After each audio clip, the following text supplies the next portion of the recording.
What's up, guys? Welcome back to Newswave. So the Mario 35 game for the Nintendo Switch Online service left along with the Mario 35th anniversary at the end of March, and that actually took away some value from that Nintendo Switch Online service since it just came with it if you were signed up. Well, it looks like Nintendo wasn't going to wait too long to replace it with another Battle Royale style game, and you know what?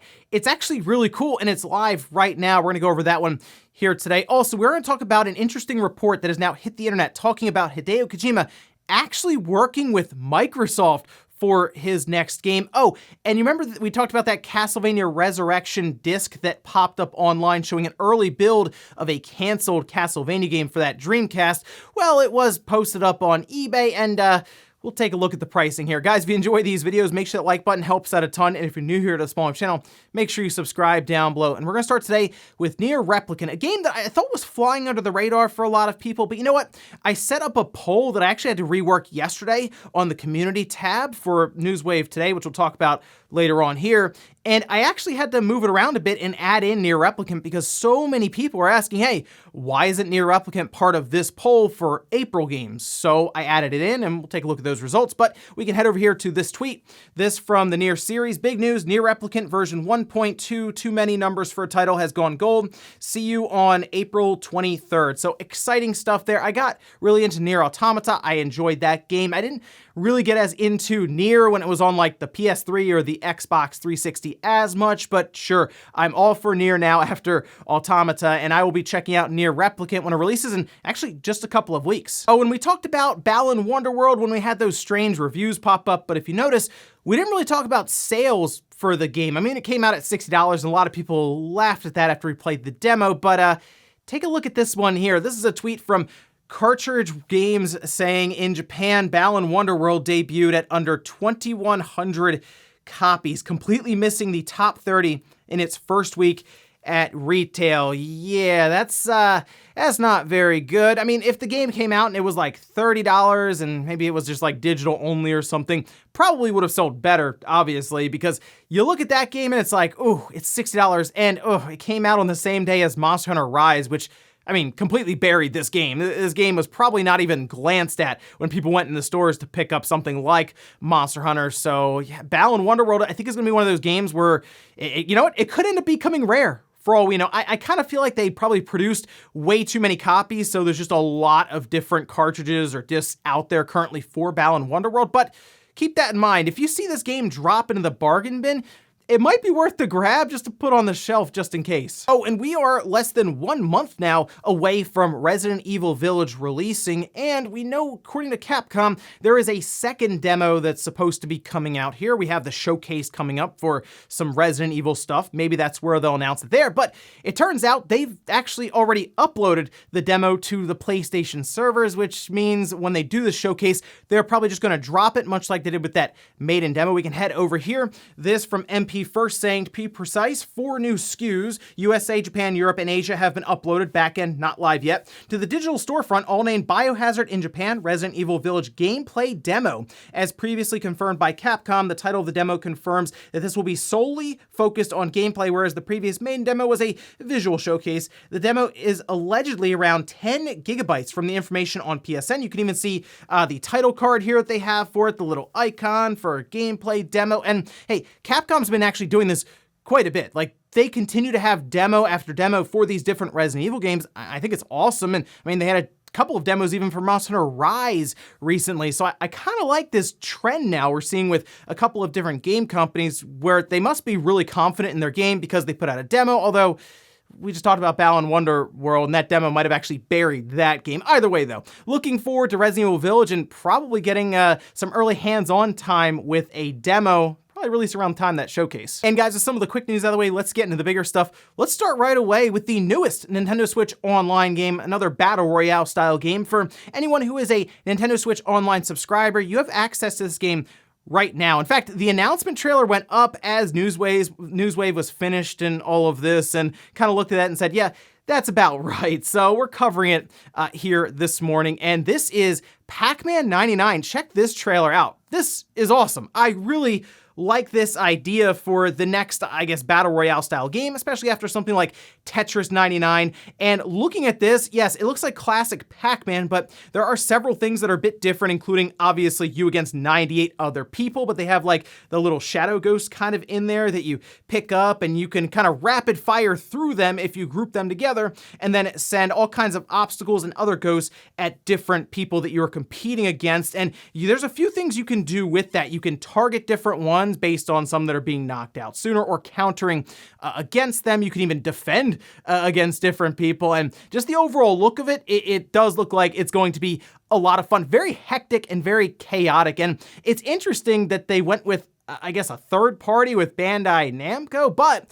it does also benefit Bandai Namco quite a bit because, as they mentioned in the trailer, there are going to be certain things set up for extra spending that you can do. They mentioned some single-player modes, I guess, that you can buy into with microtransactions or any of this, but the multiplayer mode just is completely free with your Nintendo Switch online service. Yes, you pay with Nintendo Switch online service, obviously it's $20 a year, but you may already have that anyway to play online with your Switch. Either way though, Pac-Man 99 is a really good idea. I was kind of hoping maybe for something a bit more creative overall with Battle Royale, but this is a really cool idea. Like, what if they did something like F-Zero 99 or something out there to try to come up with, because Mario 35 was a really cool idea. But I guess now we're on with Tetris 99, and we're just kind of thinking of all these weird crossovers we can have with Battle Royale style games like this. But either way, Pac-Man 99 looks like a blast. I'm gonna be playing it over the next couple of days, and I'm sure we'll be talking about it on the podcast, but let me know down in the comments if you spent some time with this game so far and what you think of it. Next up, let's talk about Xbox, Phil Spencer, and Hideo Kojima. Now, if you remember, Phil Spencer did like this live stream where he had that shelf of all kinds of things in the background, and there were a few parts that were pointed out, like a Nintendo Switch, and even the mascot for Hideo Kojima's Kojima Productions Studio. So people were wondering, wait a minute, is Hideo Kojima working with Microsoft in some capacity? Well, turns out he might be. In fact, there is currently a report out of GamesBeat from Jeff Grubb saying that they are working out a contract for Hideo Kojima's next project to actually be published by Microsoft. We can take a look at this here, this from Jeff Grubb, saying, but the biggest piece of evidence I have that Abandon is not a Kojima joint is that Kojima is in talks with Microsoft about publishing his next game, according to a source familiar with the matter. And yes, that statue on Phil Spencer's shelf was referencing a potential deal with the legendary developer. I cannot confirm if Xbox closed the deal yet, but my understanding is that Kojima is the focus of a Microsoft plan to leverage Japanese talent. Now, if you're unaware, Abandon was a game that was announced seemingly by Sony yesterday on their blog. You can see some of the trailer here. And apparently, I guess according to this, there was speculation that this could have been one of those Kojima things where he was trying to fake everyone out as to what it actually was, and then, oh wait, it was Kojima the whole time. Visually, it looked really good. It's a smaller studio that's creating it, and it appears that it's like a survival style game. They didn't really show a lot of it. They did say that a gameplay reveal is coming soon, but visually it was very impressive, and I think that's what caught a lot of people's eyes, is just how it looked, which is really cool there. 4K 60, all of that on the PS5. But now we kind of think about Kojima working with Xbox, and you might be thinking, why would Microsoft do that? Well, Phil Spencer has said, hey, we need to make more of an impact in Japan, and the way they're going to do that is coming up with deals with different Japanese studios and developers, and yet Kojima would actually make a lot of sense. The biggest reason here, though, I think, is Death Stranding actually did pretty well on PC. In fact, you can see this here, about $27 million, which, according to 505 Games, made up the bulk of their overall revenue this past fiscal year. And keep in mind, Death Stranding came out on PC after it came out on the PlayStation 4. In fact, I would say if they launched alongside, I mean, Death Stranding maybe could have made more money on the PC than it did on the PS4. So if you think about it in those terms, I mean, maybe Kojima wants to launch the next game on a console and on PC at the same time, and Sony might not be willing to do that, although we have seen that apparently with something like Final Fantasy 16 and Godfall, but Microsoft, I'm sure, is willing to offer quite a bit of money to lock up Kojima for his next project based on what Microsoft is trying to do with something like Game Pass. If they lock him up with a solid contract overall, a ton of money to fund what he wants to do and be very creative with. And there were some talks that Sony and Kojima, it was a little awkward and a little strange based on what he was presenting and how Sony was going to market the thing. But either way, you know what? I do think this is actually a possibility that Kojima could present his next project, maybe at E3 alongside of Microsoft if they get this locked down. Otherwise,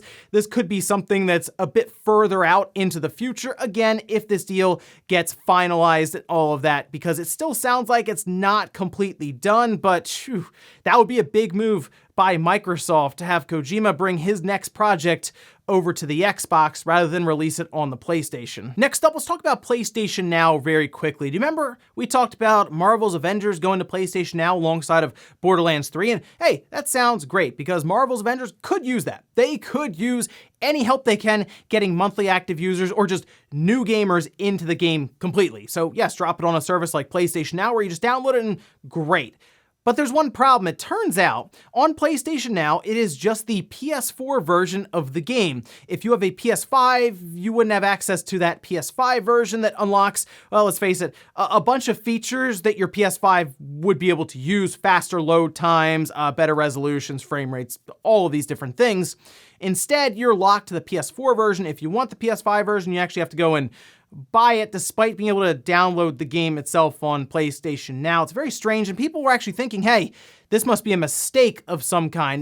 Not necessarily. We can actually see this here. This is from Push Square with an update. Sony has confirmed that the latest additions to PlayStation Now, specifically Marvel's Avengers and Borderlands 3, are the PS4 versions only. There had been lingering hopes that the absence of a PS5 upgrade path could be due to error, but this is intentional according to the organization. So really, this just reminds us that PlayStation Now is kind of an afterthought for Sony, because if it was something they were more active with and interested in pursuing more, there would be a PS5 section, because right now it's just PS4 games on PlayStation Now. Yes, it is something they have been pushing as a streaming service, but you can download like 80% of the games. You just can't really download any PS3 titles. But either way, looking at this, it's very strange that Sony is like they have one foot in PlayStation Now, one foot not really. They're not 100% sure on how much they want to push this service, and it's really telling right now. For early adopters of the PS5, and if you have PlayStation Now, you might be kind of annoyed or confused or frustrated that you don't get the PS5 version of something like Borderlands 3 or Marvel's Avengers, despite it being on PS Now and you playing it on your PS5. And then you look across and you're like, oh, Game Pass is doing a lot for their subscribers. Maybe Sony should start doing a bit more for theirs. And in our last bit of news, let's talk about that canceled Castlevania Resurrection for the Dreamcast. We had mentioned before, it just popped up online in a YouTube video that basically said Castlevania Resurrection is real. They demoed it a bit, running around in some of the levels and jumping through with the menu. And now the disc has popped up on eBay, which isn't that surprising, really, if you think about it. We can see it here. And yes, it has jumped from $1, which was the starting bid, up to just over $22,000 on about 95 bids. And you're seeing this correctly. You still have to pay for shipping. You feel like, hey, you get $20,000, maybe ship it out for free. But I do want to point out something interesting here. All the way to the bottom, there have been several updates from the person who is selling it, going over things like, oh, the disc will not run on a retail Dreamcast, that a System Disc 2 boot disc. But the latest update says, hi everyone, I'm getting a lot of questions about the disc being backed up. Rest assured, I wouldn't let this go without one. It will be released at some point. Now, in the description of the item here that they're selling, the disc, it's mostly the one-of-a-kind, hey, this is the disc that's been in my attic for years and years now.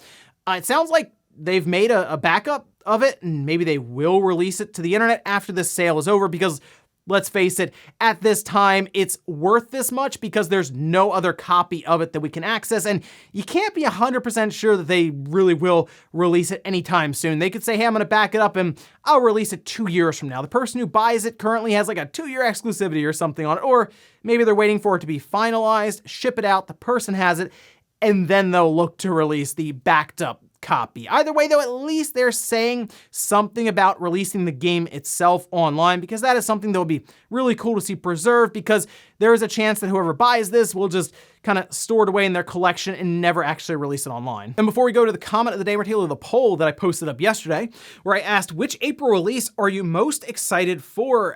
New Pokemon Snap, 34% seems to be the one that most people are excited for currently. But look at that, Nier Replicant. I left Nier out because I originally just went with Pokemon Snap and Returnal because they're coming out on the same day, and I was curious what the split was there. But hey, Nier Replicant at 19%, and Returnal with 13%.